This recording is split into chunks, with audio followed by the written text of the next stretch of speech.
Welcome back. ముందుగా ఈనాడు దినపత్రికలోని highlights చూద్దాం. మూడో రోజు ముంపులోని ముమ్మరంగా సహాయ కార్యక్రమాలు. సీఎం చంద్రబాబు మంత్రుల పర్యవేక్షణ. పునరావాస శిబిరాలకు వేల మంది ఇల్లు ఖాళీ చేసి ఊర్లకు పయనం. బుడమేరు ఉధృతి తగ్గినా వీడని వరద అన్న వార్తను చూస్తున్నాం. ఇక 2000 కిలోమీటర్ల మేర రహదారులు ధ్వంసం. ఎన్టీఆర్ జిల్లాలో ఛిద్రమైన రోడ్లు, కాజ్వేలు. విజయవాడ సికింద్రాబాద్ మార్గంలో తిరగని రైళ్లు. మంగళ బుధవారాల్లో 196 రైళ్లు రద్దు అన్న వార్తను చూడొచ్చు. ఇక రెక్కలు కట్టుకు వాలిన ఆపద్ బాంధవులు. వరద సహాయ చర్యల డ్రోన్ల వినియోగం. 30 డ్రోన్ల ద్వారా అన్నార్తులకు ఆహారం చేరవేత. మరో 200 తెప్పించే యత్నం అన్న వార్తను చూస్తున్నాం. ఇక వరద సాయం విరాళాలకు ప్రత్యేక డెస్క్ అని కూడా మనం ఇక్కడ చూడొచ్చు. ఇక చిత్రసీమ దాతృత్వం. వరద బాధితుల కోసం తెలుగు రాష్ట్రాలకు సినీ ప్రముఖుల విరాళాలు. 1 కోటి చొప్పున ప్రకటించిన బాలకృష్ణ, ఎన్టీఆర్, మహేష్ బాబు అన్న వార్తను చూస్తున్నాం. ఇక దీప్తి కంచు మోత అన్న స్పోర్ట్స్ సంబంధించిన వార్త. ఇక ప్రకాశం బ్యారేజీ గేటు మరమ్మతులకు ముమ్మర ఏర్పాట్లు. పరిశీలించిన నిపుణుడు కన్నయ్య నాయుడు. వారం రోజుల్లో కౌంటర్ వెయిట్ ఏర్పాటు. పడవలు గేట్లను తాకడంపై సందేహాలు. విచారణకు సీఎం చంద్రబాబు ఆదేశం అన్న వార్త. ఇక మరోవైపు ఆపత్కాలంలో సేవాహస్తం. వరదల్లో చిక్కుకున్న బాధితులకు అండగా స్వచ్ఛంద సంస్థలు, ప్రజలు. ఆహారం పంపిణీకి వందల సంఖ్యలో ముందుకు అన్న వార్త. ఇక వరద నీటిలో మరణ మృదంగం. వేర్వేరు ప్రాంతాల్లో ఒక్కరోజే 12 మృతదేహాలు లభ్యం అన్న వార్తను కూడా చూడొచ్చు. ఇక హెలికాప్టర్లోంచి చూస్తే కష్టాలు ఎలా తెలుస్తాయి, అందుకే ప్రొక్లైన్ పై వచ్చా. పాడైన వాహనాలకు బీమా ఇప్పించేలా చూస్తాం. సర్టిఫికేట్లన్నీ 15 రోజుల్లో అందిస్తాం. రేపు సాయంత్రానికల్లా తాగునీటి సరఫరా. విలేకరులతో ముఖ్యమంత్రి చంద్రబాబు. అధికారులు పని చేయకపోతే ఉపేక్షించేది లేదని హెచ్చరిక అన్న వార్తను చూస్తున్నాం. ఇక మరో దినపత్రికలోని హైలైట్స్ చూద్దాం. చంద్రబాబు ఎవరిది పాపం. బుడమేరు వరదకు 32 మంది బలి. లెక్క తేలని మరణాలు మరెన్నో.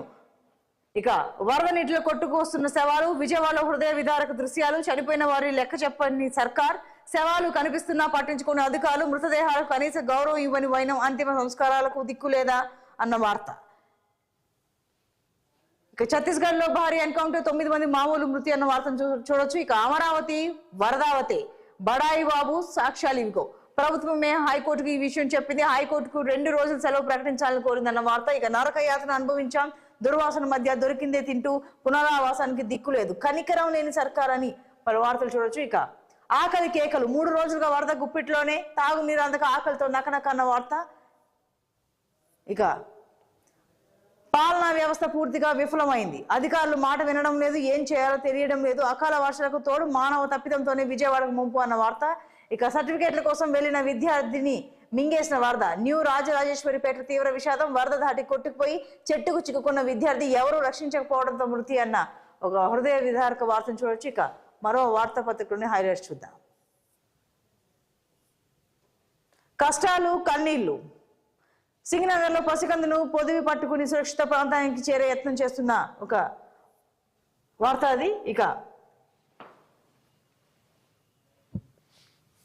అత్యంత భయానకం. బుడమేరు చరిత్రలోని రికార్డు వరద. దిగువకు 40,000 క్యూసెక్లు అన్న వార్తను చూడొచ్చు. ఇక సహాయక చర్యలు ముమ్మరం. వీలైనంత త్వరగా సాధారణ స్థితికి అన్న వార్తను చూడొచ్చు. ఇక చుక్కల మందుతో చత్వారానికి చెక్. ముంబై కంపెనీ కొత్త ఐ డ్రాప్స్ అన్న వార్త. ఇక తక్కువ సమయంలో తాము సమర్థంగా పనిచేస్తున్నాం. బుడమేరుపై గత ప్రభుత్వ నిర్లక్ష్యం అన్న డిప్యూటీ సీఎం వ్యాఖ్యలు ఇవి.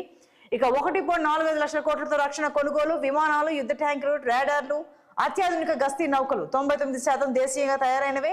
ప్రతిపాదనకు డిఎస్సీ ఆమోదం అన్న వార్త. ఇక పశువుల స్మగ్లర్ గా భావించి 12వ తరగతి విద్యార్థి కాల్చివేత. కారుతో 30 కిలోమీటర్లు వెంబడించి కాల్పులు. ఢిల్లీ ఆగ్రా రహదారిపై దారుణం.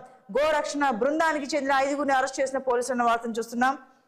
ఇక అదంతా దుష్ప్రచారమే. హాస్టల్ స్నానపు గదుల్లో రహస్య కెమెరాలు లేవు.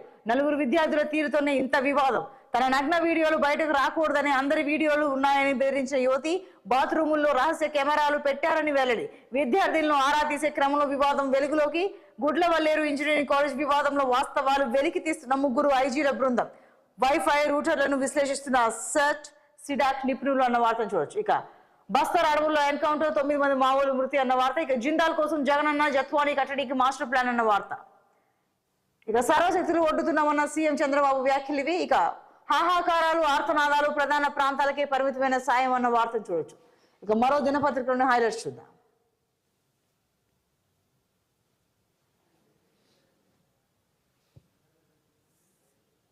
ప్రభుత్వ ఉద్యోగుల విరాళం 130 కోట్లు. వరద బాధితులకు అండగా నిలిచిన ఎంప్లాయీస్ అన్న వార్తను చూడొచ్చు. ఇక జిల్లాలో అక్రమాలపై యాక్షన్ ప్లాన్, కలెక్టర్లు హైడ్రా తరహా వ్యవస్థలతో ముందుకెళ్లాలన్న సీఎం రేవంత్ రెడ్డి వ్యాఖ్యలు. ఇక 7 జిల్లాలో 100 సెంటీమీటర్ల వాన. ములుగు జిల్లాలో అత్యధికంగా 139 సెంటీమీటర్ల వర్షపాతం అన్న వార్త. ఇక అమీన్పూర్ మున్సిపల్ చైర్మన్ అక్రమ నిర్మాణాల కూల్చివేత అన్న వార్తను కూడా చూడొచ్చు. ఇక జాతీయ విపత్తుగా ప్రకటించట్లేదు, అవసరమైతే రాష్ట్రంలో ప్రధాని మోడీ పర్యటిస్తారు అన్న కేంద్ర మంత్రి కిషన్ రెడ్డి వ్యాఖ్యలు. ఇక మరోవైపు ఛత్తీస్గఢ్ ఎన్కౌంటర్ సంబంధించిన వార్త కూడా ఉంది. ఇక గణపతి రెడ్డి రాజీనామా, ప్రభుత్వానికి రిజైన్ లేక మధుసూదన్ రెడ్డికి బాధ్యతలు అప్పగిస్తూ సర్కారు ఉత్తర్వులు అన్న వార్తను చూడొచ్చు. ఇక కాళేశ్వరం అక్కడకు రాలే, ఎల్లంపల్లి నుంచి ఎత్తిపోతలు. 35 రోజులు 25 టీఎంసీల నీళ్లు లిఫ్టింగ్. కాస్త లేట్ అయినా ఆదుకున్న ఎస్ఆర్ఎస్పీ, నిండుతున్న మిడ్ మానేరు, లోయర్ మానేరు, మల్లన్న సాగర్ అన్న వార్త. ఇక వరదలకు ముందే అప్రమత్తం, జిల్లాలోనూ డిఆర్ఎఫ్ బృందాల ఏర్పాటు. ఇప్పటికే రాష్ట్ర స్థాయిలో తెలంగాణ డిజాస్టర్ రెస్పాన్స్ ఫోర్స్ అవసరమైన ఎక్విప్మెంట్ కొనుగోలుకు సీఎం రేవంత్ ఆదేశం. ఏటా సెప్టెంబర్ అక్టోబర్లోనే భారీ వర్షాలు వరదన్న వార్త. ఇక మన దీప్తికి కాంస్యం, ప్రతిష్టాత్మక పారా ఒలింపిక్స్ తెలంగాణ బిడ్డ జీవాంజీ దీప్తి సత్తా చాటిందన్న స్పోర్ట్స్ సంబంధించిన వార్తను చూస్తున్నాం. ఇంకా చివరిగా దిశ వార్తాపత్రికలోని హైలైట్స్ చూద్దాం. కేసీఆర్ ఎక్కడ? 10 ఏళ్లలో ఎప్పుడైనా ఎవరినైనా పరామర్శించారా? ఆయన మానవత్వం లేని మనిషి. వరద బాధితులకు అండగా ప్రభుత్వం, పేదల ప్రాణాలు పోతుంటే చూస్తూ ఊరుకోమన్న వార్తను చూడొచ్చు. ఇక అక్రమాలకు ఛాన్స్ లేకుండా వరద సహాయం అన్న వార్త. మరోవైపు విద్యా కమిషన్ ఏర్పాటు, చైర్పర్సన్ తో పాటు మరో 3 సభ్యులు, పదవీ కాలం 2 ఏళ్లు, సర్కారు ఉత్తర్వులు, మెంబర్ సెక్రటరీగా విద్యాశాఖ ఉన్నతాధికారి అన్న వార్తను చూడొచ్చు. ఇక రేపు ఎల్లుండి గ్లోబల్ ఏఐ సమిట్, 15 భాగస్వామ్య సంస్థలతో నిర్వహణ అన్న వార్త.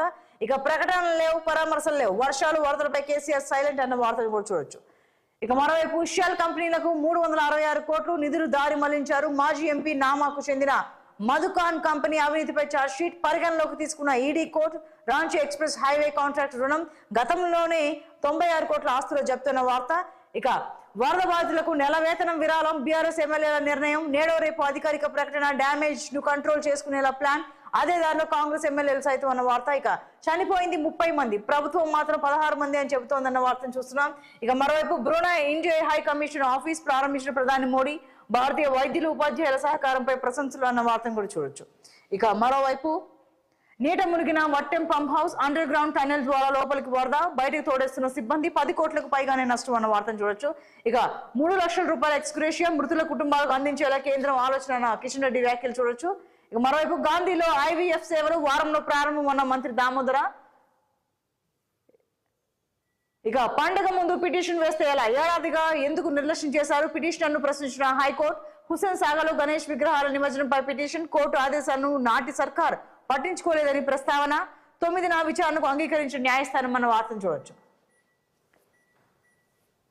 ఇక గ్రేటర్ విస్తరణ లేనట్టే, జీహెచ్ఎంసీ పరిధి యథాతథం. ఔటర్స్ పరిసర గ్రామాలు అర్బన్ పరిధిలోకి, మున్సిపాలిటీలోకి, సమీప గ్రామ పంచాయతీలు విలీనానికి గవర్నర్ ఆమోదంతో ఆర్డినెన్స్ జారీ. 3 జిల్లాలో 51 పంచాయతీల గుర్తింపు. మేడ్చల్, రంగారెడ్డి, సంగారెడ్డి జిల్లాల పరిధిలో జీహెచ్ఎంసీ పరిధిలో మార్పులు లేవన్న మంత్రి పొన్నం వ్యాఖ్యలు. ఇవి పూర్తిగా పలు వార్తాపత్రికలోని ప్రధాన హైలైట్స్. కీప్ వాచింగ్ 6 టీవీ, సామాన్యుడి ఆరోపణ.